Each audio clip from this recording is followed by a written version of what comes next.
오늘 우리에게 주신 하나님의 말씀 창세기 23장 1절부터 20절까지 말씀입니다. 창세기 23장 1절부터 20절까지의 말씀 이제 봉독하겠습니다. 하나님의 말씀 경청하십시오.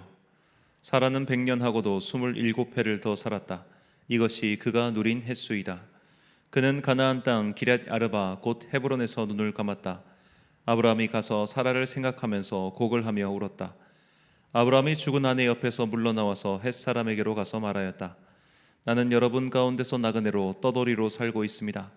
죽은 나의 아내를 묻으려고 하는데 무덤으로 쓸 땅을 여러분들에게서 좀 살 수 있게 해주시기를 바랍니다.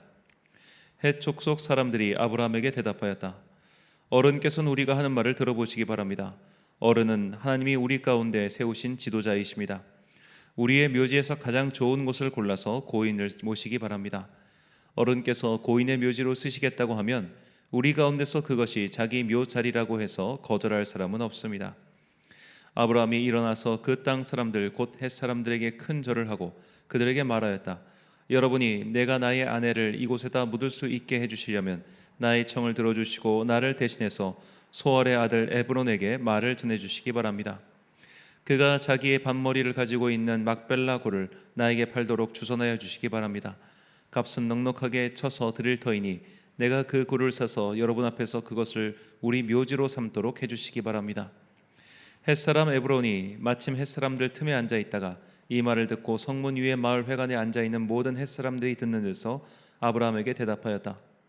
그러실 필요가 없습니다. 제가 드리는 말씀을 들어보시기 바랍니다. 제가 그 밭을 드리겠습니다. 거기에 있는 굴도 드리겠습니다. 나의 백성이 보는 앞에서 제가 그것을 드리겠습니다. 거기에다가 돌아가신 부인을 안장하시기 바랍니다. 아브라함이 다시 한번 그 땅 사람들에게 큰 절을 하고 그들이 듣는 데서 에브론에게 말하였다. 좋게 여기신다면 나의 말을 들으시기 바랍니다. 그 밭값을 드리겠습니다. 저에게서 그 값을 받으셔야만 내가 나의 아내를 거기에 묻을 수 있습니다. 에브론이 아브라함에게 대답하였다. 저의 말을 들어보시기 바랍니다. 그 땅값을 친다면 은 400세겔은 됩니다. 그러나 어른과 저 사이에 무슨 거래를 하겠습니까? 거기에다가 그냥 돌아가신 부인을 안장하시기 바랍니다. 아브라함은 에브론의 말을 따라서 햇사람들이 듣는 데서 에브론이 밝힌 밭값으로 상인들 사이에서 통용되는 무게로 은 400세겔을 달아서 에브론에게 주었다.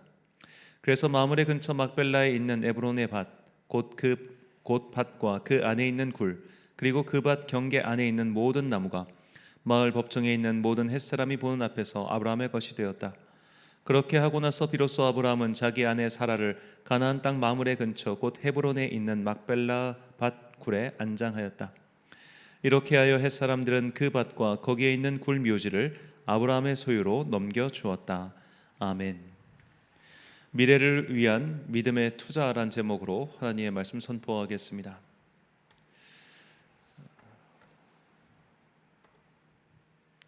남들에게서는 종종 일어난 일인 것 같습니다만 우리는 이런 얘기를 종종 듣곤 합니다.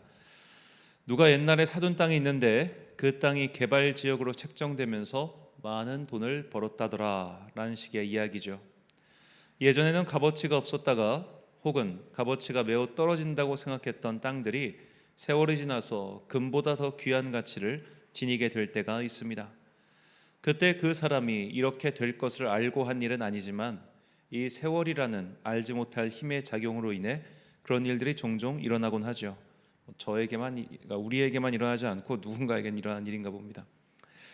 1970년대 서울의 강남 개발이 이런 일이었습니다. 한강이 불어나면 금세 물에 잠기곤 했던 지역에 대규모 주택단지가 조성되었고 이곳에 땅을 갖고 있던 사람들은 엄청난 대부자가 되었습니다.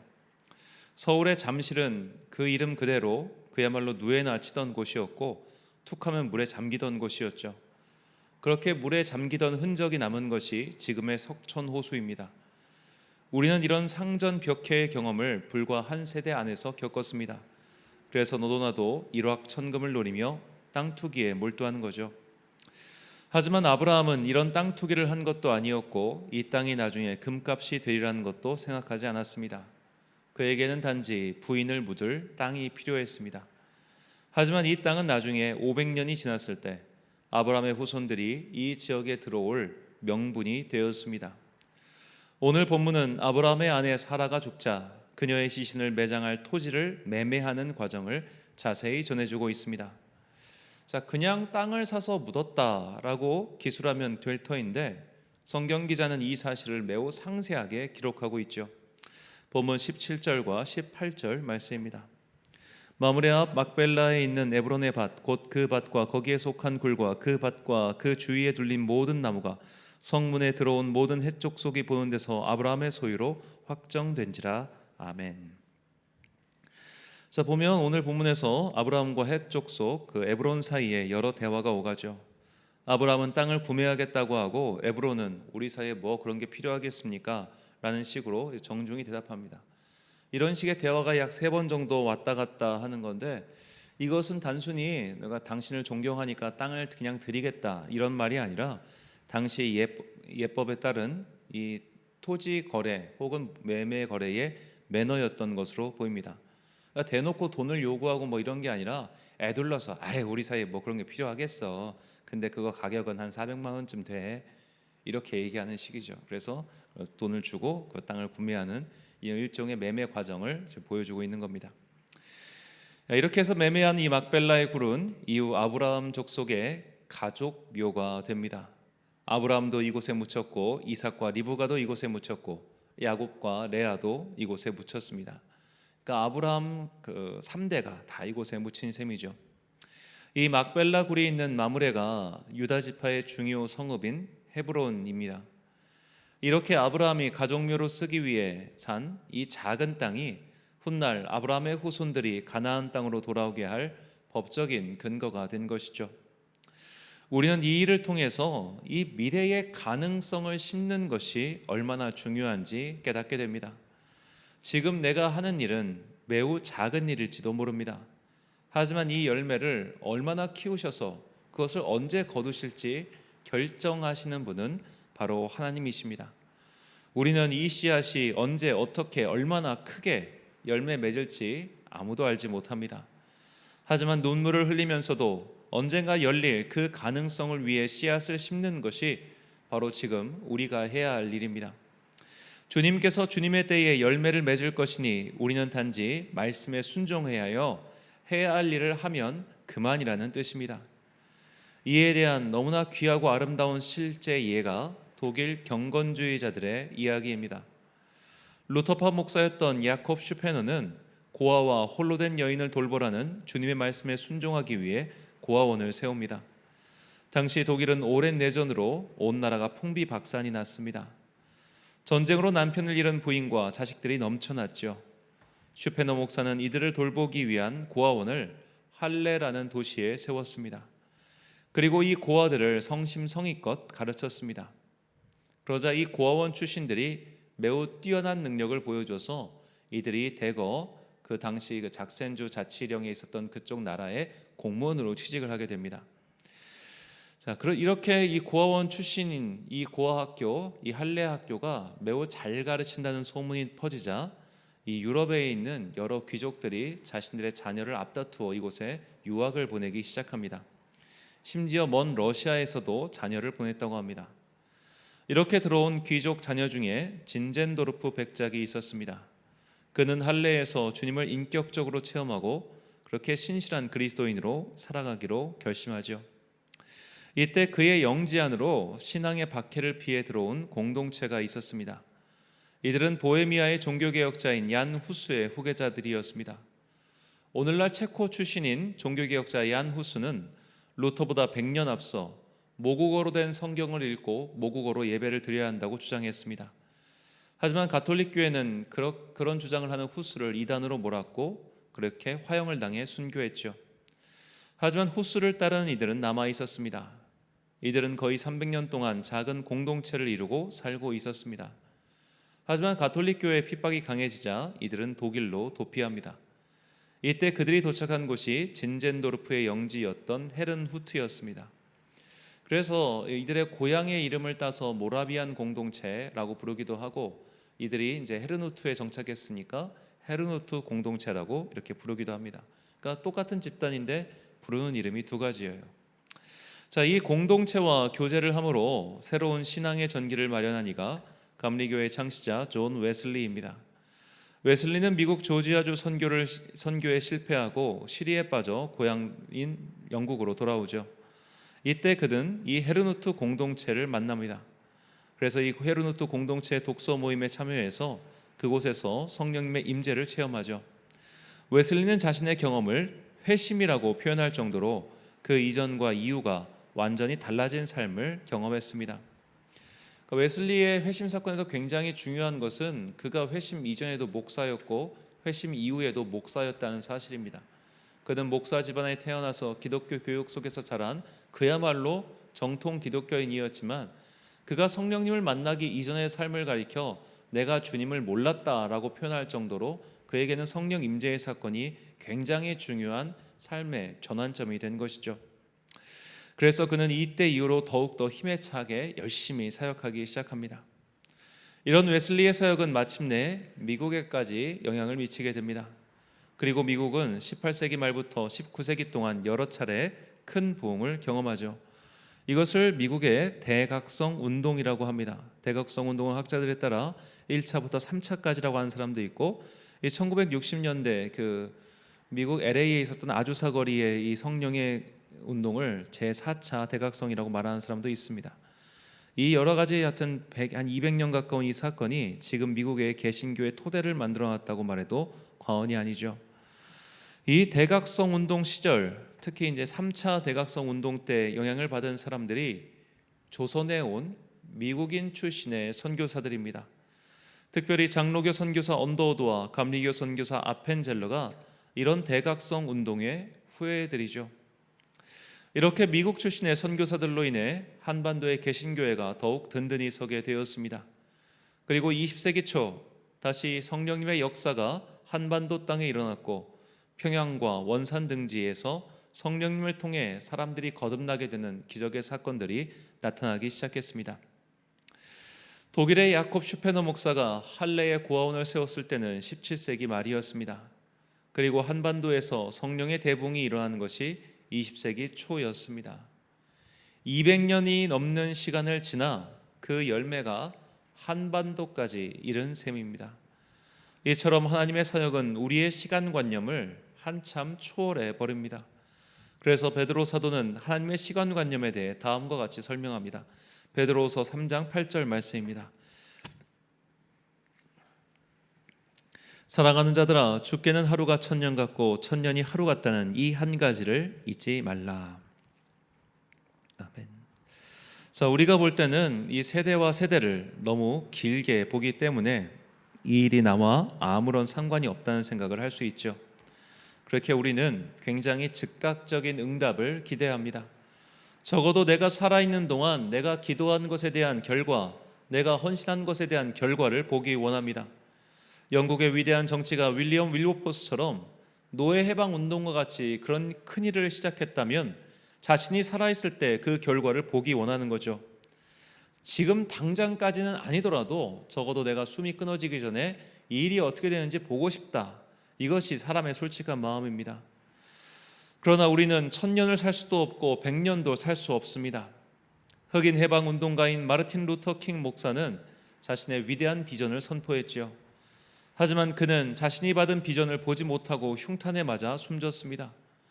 그리고 그의 비전은 아직도 현재 진행형입니다.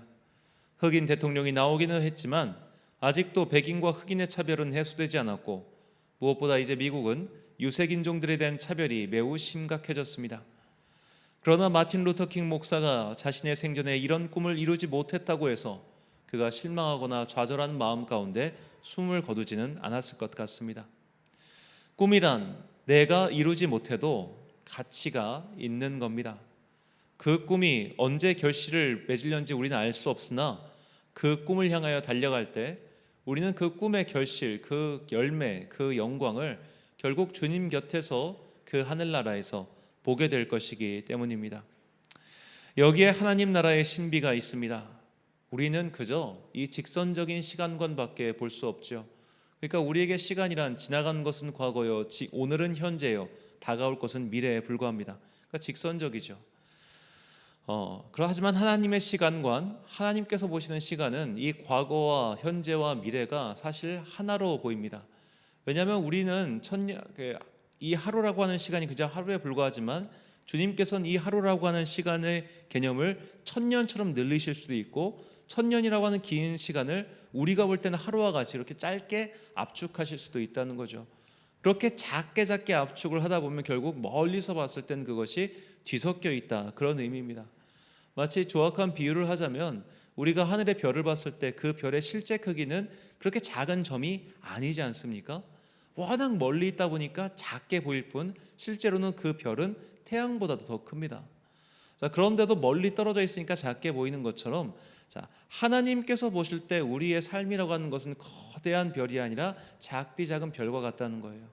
그래서 하나님께서 보실 때는 이것이 하나로 모든 것이 보인다, 이 말씀입니다. 그렇기 때문에 하나님께서는 반드시 우리가 하는 모든 일들에 대해서 우리가 생각할 수 없는 그 시간관념과 그리고 그 어떤 신비한 계획 속에서 모든 것들을 이루어 가신다는 거죠. 우리는 하나님의 섭리와 시선을 다 해석할 수가 없습니다. 그러니 우리가 하나님께서 하시는 일에 대해서 이것저것 따지는 것은 참으로 무의미한 일입니다. 우리는 지금 우리가 하는 일들이 앞으로 어떻게 열매를 맺을지 모르죠. 미래에 대한 전망, 지금 내가 하고 있는 일에 대한 확증은 사실 불필요할 뿐만 아니라 어떻게 결실을 맺을지도 모르기 때문에 이것에 전전긍긍하는 것은 소위 말해 시간 낭비입니다. 인간은 미래를 불안해하기 때문에 손해가 나지 않도록 여러 가지 전망을 예측하지요. 하지만 신앙의 일이란 그렇지 않습니다. 믿음의 길에 있어서 미래 전망이란 온통 장밋빛 미래뿐입니다. 왜냐하면 우리가 이를 이루는 것이 아니라 하나님께서 이루어 가시기 때문입니다. 설령 지금 내가 하는 일이 아무런 열매를 맺지 않아도 그렇게 하시는 분 또한 하나님이십니다. 그러므로 우리는 이 일의 성패에 대해 책임이 없습니다. 우리가 책임지는 것은 단지 씨앗을 뿌렸느냐, 하나님께서 시키신 일을 했느냐, 그것에 대해서만 추궁을 받게 될 뿐 이 일의 결과에 대해서는 하나님께 맡겨진 것이죠. 이것을 잘 보여주는 이야기가 달란트를 받은 종들의 비유입니다. 주인은 10달란트를 주면서 반드시 10달란트의 성과를 내라고 하지 않았습니까? 5달란트를 주며 5달란트를 산출해내라고 목적치를 제시하지도 않았습니다. 일을 했느냐 하지 않았느냐 이것만 가지고 판단하실 뿐 그 결과를 두고 판단하지 않으셨습니다. 주님께서 우리에게 요구하시는 것은 현재를 포기하지 않고 미래를 바라보며 오늘을 성실하게 사는 것임을 잊지 마십시오. 잠언 28장 6절과 18절 말씀입니다. 가난하여도 성실하게 행하는 자는 부유하면서 굽게 행하는 자보다 나으니라. 성실하게 행하는 자는 구원을 받을 것이나 굽은 길로 행하는 자는 곧 넘어지리라. 아멘. 사랑하는 천안광성교회 성도 여러분, 그리고 이 새벽을 함께 깨우고 계신 귀한 주님의 자녀 여러분, 아브라함은 단지 가족묘를 구입했을 뿐이었지만 주님께서는 그 작은 땅을 근거로 삼아 아브라함과의 언약을 완전히 이행해 주셨습니다. 이스라엘 민족이 돌아올 땅을 이 일을 통해 마련해 주신 겁니다. 우리는 지금 내가 뿌리는 씨앗이 어떤 결과를 낳을지 모릅니다. 단지 신실하신 주님께서는 지금 우리가 행하는 모든 일들에 대해서 그 신실한 결과를 만들어내실 겁니다. 그 주님의 신실하심에 기대하여 오늘 내가 해야 할 일에 최선을 다하십시오. 눈물을 흘리며 씨앗을 뿌리는 이는 반드시 기쁨으로 단을 거둘 것임을 믿으시고 최선을 다하십시다. 이 일의 결과를 우리 생전에 볼 수도 있지만 보지 못할 수도 있습니다. 그래서 우리에게는 믿음이 필요하며 믿음이 없이는 주님을 기쁘시게 할 일을 할 수 없는 겁니다. 하나님의 신실하심을 믿고 오늘도 내 삶에 최선을 다하여 살아가는 여러분과 제가 되시길 간절히 축원합니다. 기도하겠습니다. 사랑과 은혜가 충만하신 아버지 하나님, 오늘 우리에게 오늘이라고 하는 이 삶의 소명을 주시니 또한 감사합니다. 우리는 오늘 내가 한 일이 앞으로 어떤 열매를 맺게 될지 전혀 예측할 수가 없습니다. 그 모든 일의 결과는 주님께 맡깁니다. 주님께서 이루실 것이고 주님께서 성취하실 것이니 우리는 단지 주님의 마음이 있는 그곳에서 일을 하고 주님의 뜻이 있는 그 일을 오늘 내 삶 속에서 실천하는 그런 당신의 자녀 되게 하여 주옵소서. 언젠가 주님께서 열매 맺으실 그 날을 우리가 살아서 보든지 혹은 하늘에서 보든지 그것에 대해서 연연하지 않고 오늘 나의 삶을 최선을 다해서 성실함으로 엮어가는 당신의 거룩한 자녀 되게 하여 주옵소서.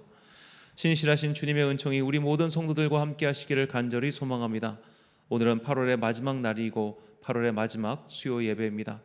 이렇게 한 주간의 중간 자신의 시간과 공간을 구분하여 주님께 예배드리는 거룩한 당신의 자녀들 기억해 주시고 그들의 마음속에 하나님을 알고자 하는 그 거룩한 마음과 특별히 주님의 뜻인 이 성경 말씀을 더욱더 배우고자 하는 그 열정이 타올라서 살아가는 동안 좌로나 우로나 치우치지 않고 주님의 말씀을 열심히 듣고 배워서 하나님의 성실한 자녀로 살아갈 수 있는 그 복과 은혜를 내려 주옵소서.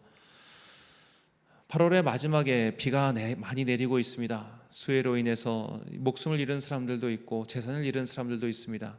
해마다 반복되는 이 가슴 아픈 이야기를 들으면서 우리의 삶의 주인이 주님이라는 것을 다시 한번 깨닫게 하시고 무엇보다 이 땅에 가난하고 어려운 사람들에게 우리의 마음이 함께 갈 수 있도록 주님 우리에게 성령 충만의 은혜 내려 주옵소서. 이 땅에 있는 어려운 사람들, 괴로운 사람들을 주님의 권능의 팔로 지켜주시기를 소망합니다. 오늘도 당신의 뜻에 따라 살아가고자 다짐하는 모든 자들에게 성령의 세임을 내려주시기를 소망하오며 이 모든 말씀 우리를 사랑하시는 예수님 이름으로 기도드립니다. 아멘. 오늘의 기도 제목입니다. 주님을 위해 힘을 내고 있으나 뚜렷한 성과가 보이지 않을 때 우리는 실망하죠. 어째서 하나님의 응답과 성취가 더딘지 이에 대해서 기도하시고 주님의 대답을 들으시기 바랍니다. 내가 주님께 받은 삶의 소명은 무엇입니까? 성취의 시기와 관계없이 이 일을 끝까지 할 수 있도록 믿음을 달라고 기도하십시오.